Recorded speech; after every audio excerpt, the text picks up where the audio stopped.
I'm Watch Eric and you are tuned in to my new YouTube channel. Make sure you subscribe.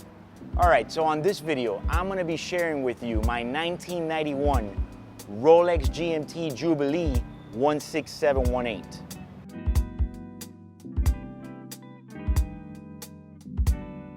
So this particular watch was featured in my collection video a couple months ago, but a lot of people asked me about it and they asked many questions. They said, hey Eric, how come you didn't do a feature on it? And I realized that I actually had never done a video and covered this model.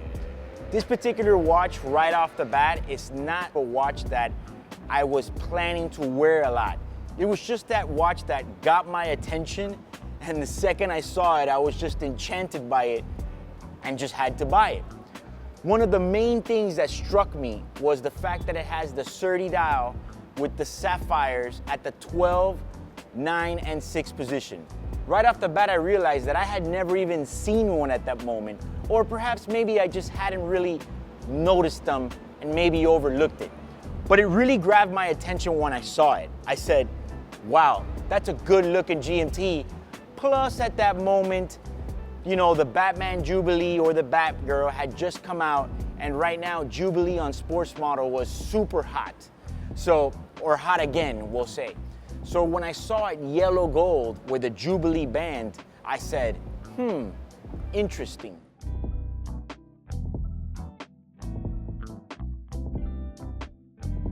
I personally have always wanted one of these watches. That whole old school Jubilee yellow gold just gives it like such a different look that you don't get from some of the newer models. Preferably, I always wanted it with the root beer dial and the root beer bezel. I felt like that would be the combination that would look totally different above anything else. So I see this watch and it's offered to me by a guy that's also a watch dealer of sorts, kind of one of those guys. And I said, all right, how much do you want for it? So he gives me the price, and something just told me that it was a good deal. I mean, we're not talking about a robbery or a crazy steal. It just felt like a good deal and something that I can swing and add to my collection. So the first thing that I realized was how good the condition of the Jubilee band was. Right off the bat, it was actually in such good condition that it alarmed me a bit. Some of these watches, when they're a little bit older, especially the presidentials, you're gonna mostly see that the bands are stretched out due to the way that they were constructed back then, and also time and wear. It looked so good and so sharp that right off the bat, I thought to myself, could it be aftermarket? I mean, look at that. For a watch like this is very straight. Most of them are all the way down here. A lot of these watches, sometimes they replace the center parts of the band with aftermarket gold links. So I thought to myself, is the band original? So I went ahead, took the watch to one of my friends, he's also a watchmaker, and we analyzed the bracelet. And he gave me the good news that it's an original bracelet, correct stampings on the bracelet, and it's correct for that watch.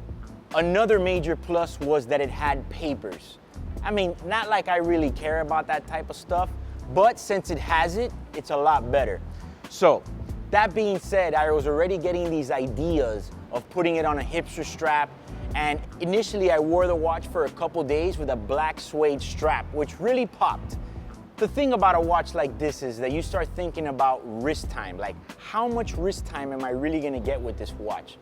When you have other watches that you like more, it's obviously not gonna be on the priority, but something about this watch just said, man, it would look really nice in my lineup. Something a little bit more vintage, you know. Right now, I'm not in the position to have a vintage Paul Newman yellow gold Daytona, or perhaps maybe a tropical dial sub with the nipple dial. You know, that's something I would like too. So this came up and I really like it. I haven't worn it that much, but it's something that's that much more special than a standard GMT, let's say.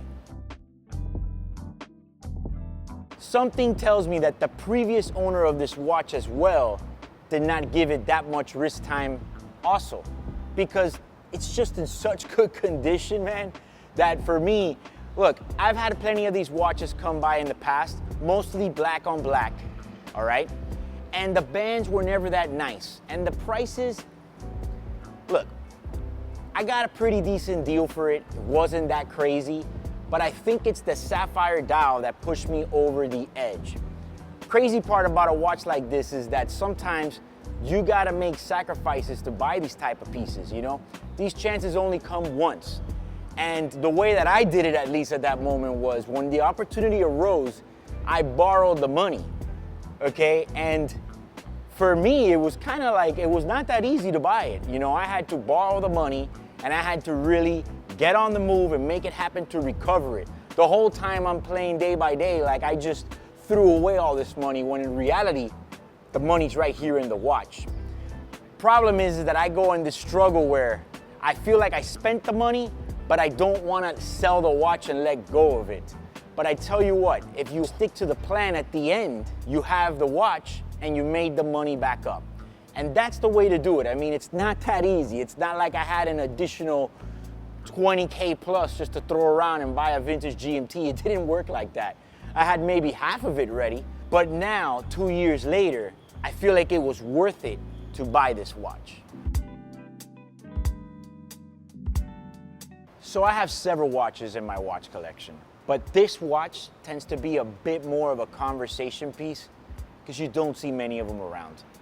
One thing that I learned during buying this watch is that apparently, I thought it was super special by being Jubilee, but apparently in this year and this reference number, it's almost a bit harder to find them on the Oyster bracelet. Those tend to get a little bit more of a premium, about 2 grand more. And I know it's a bit contradictory, the fact that I bought it because of the dial, but I'm also thinking about getting a root beer dial and bezel. If I could get one, I would have no problem swapping out the dial and the bezel insert, and perhaps maybe wearing it a little while with the root beer combination, which I think pops. So comment below and tell me what you think about my 1991 GMT Jubilee, and if you think I should swap out the bezel and the dial for root beer. And if you like this video, like and share it. Also, subscribe to my new channel.